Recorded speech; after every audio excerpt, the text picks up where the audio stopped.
know, don't you forget it, you stupid idiot.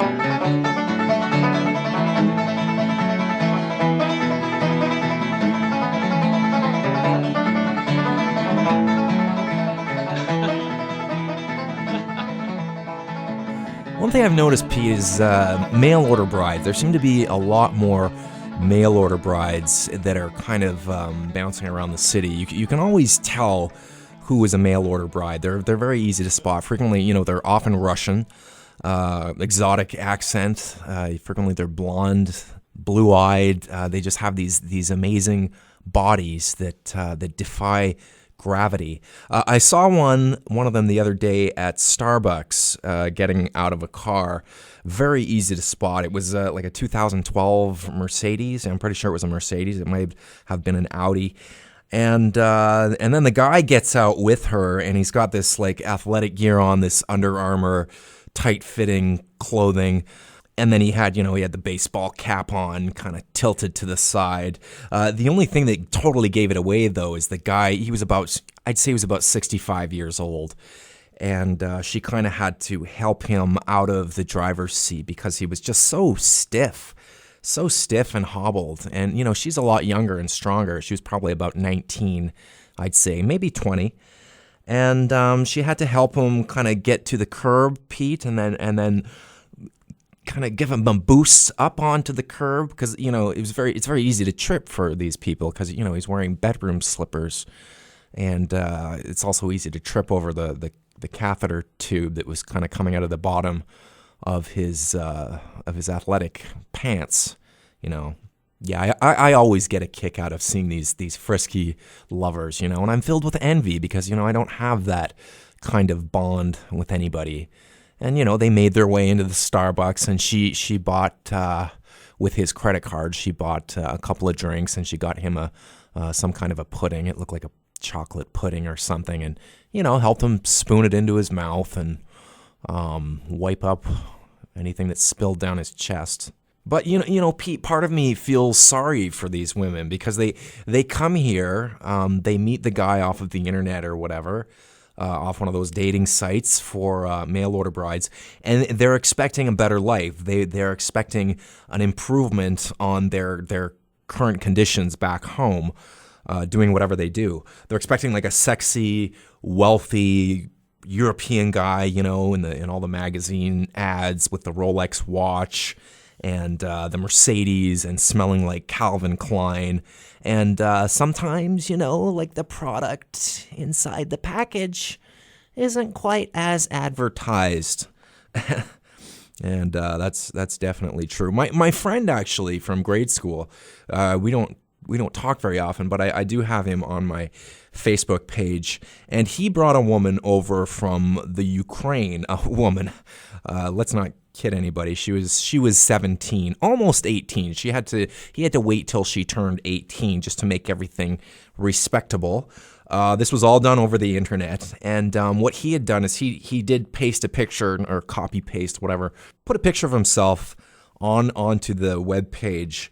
The only problem was it was the picture of him as he was when we were in high school together, and he was a wide receiver for the school football team. Man, he was fast.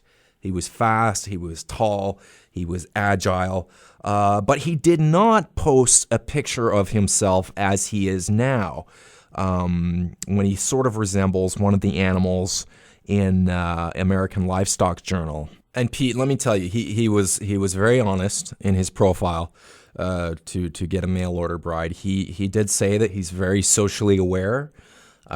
He's sympathetic towards the poor, the disabled, and those dependent on social assistance. He did fail to mention the degree of bias in that statement, though, because he actually is poor, disabled, and on social assistance. But he met her at the airport. He thumped and dragged his way over to her with his walker and gave her a very affectionate kiss because they had been communicating over like online for quite a while, so that there was a degree of affection and dare I say love already in the equation, despite never having met. They took the 97 bus back to his apartment. Very romantic, it sounds like. He had candles lit for her, mainly because the electricity had been cut. And yeah, apparently it was quite magical. Their first night together, she got to eat with him, and then she got to bathe him and cut his toenails, and she cleaned the bathroom. He didn't order her to clean the bathroom. She did it of her own volition because I guess it really needed it, because he'd been living in that bachelor for, oh God, I think 1989 he moved in there, and not really one for hygiene or cleaning things up. So one thing I want to talk about Pete, and it's something that really upsets me, because we actually live amongst these people, and they're our friends and neighbors. And what really gets to me is when people are prejudiced towards those who are Muslim. It's really upsetting, and a lot of people say that it's a religion of violence, but it's not. Okay, it's a religion of peace, and I think that's an accurate statement. Just because a lot of their problem-solving skills involve some sort of violence or terrorism, it doesn't mean it's not a religion of peace. It's actually a religion of love. They love most people, as long as those people aren't Jews or Christians or queers or dykes or, but nobody likes those people anyway. And then people will point out that, the president of Iran, Ahmadinejad, he said that Israel should be wiped off of the map. Well, I'm sure he was kidding. It was probably a joke. If you ever actually saw the video footage, you can see he's got a bit of a smirk going on, a little bit of a wink happening. So I think it's just a question of people being way too sensitive. One of my good friends is actually Muslim, and we were going out the other night, and his sister, of course, was at home, and he had to leave early because apparently his sister had gone out that very day to school. She's 13, I believe, and she didn't have her head covering on, so he had to go back and help his father put her head into the bathtub, dunk her head up and down. And I was thinking, even though I'm supportive of my neighbors, I thought that was a little bit severe considering, I know her hair does look bad, but that punishment was a bit severe. And I told him that, I said, maybe you should punish her or she should be disciplined in some other way, like maybe a semi-severe beating to the point of unconsciousness. That might be a little bit more appropriate for leaving the house without a head covering. Drowning someone, that's where I draw the line.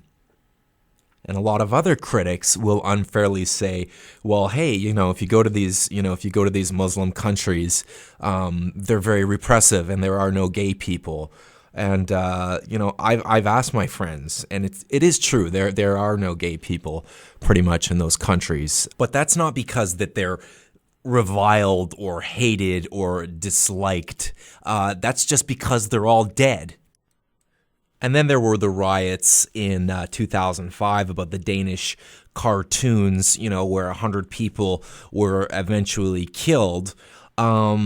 Well, I mean, if you looked at the actual illustrations, it's not really an overreaction. They were terrible. Like the nose was way out of proportion with the jaw. The lips they weren't even remotely realistic. And the turban, I mean, these people don't even wear turbans. Like he got the wrong religion. I mean, that would upset me too, to be honest with you. And let me ask you frankly, why should anybody tolerate bad artwork? And then there's this other false accusation that if the Islamic women are not allowed to go swimming in public places, and that is complete, absolute nonsense. They just have to wear, a bathing suit that covers them. And I've seen those bathing suits. They are very comfortable looking. They sort of look like female versions of Darth Vader. And they even come with pockets that you can fill with stones. Another criticism that you hear a lot is that Muslims are basically fascists just because of, the whole terror accusation and the fact that they look down upon other cultures or won't marry them or intermingle with them. But come on, I mean, that's just taking things a bit too far. Yes, it's true that Hitler didn't like other groups outside of his own group, and that he wanted to kill everybody and take over the world. But how is that even vaguely resembling Islam? And in terms of these accusations that it's a violent religion and that they're terrorists, so scary, woo, I would say that is absolutely false. I mean, there are a couple of incidents you can think of. There was like the '93 World Trade Center attack where 6 people were killed. But give me a break. Those people who were killed, and you never hear about this in the press, they were janitors and they were senior citizens. Big deal. And of course, there are dozens of documented attacks and acts of terrorism on Israeli citizens, but come on, nobody likes them anyway.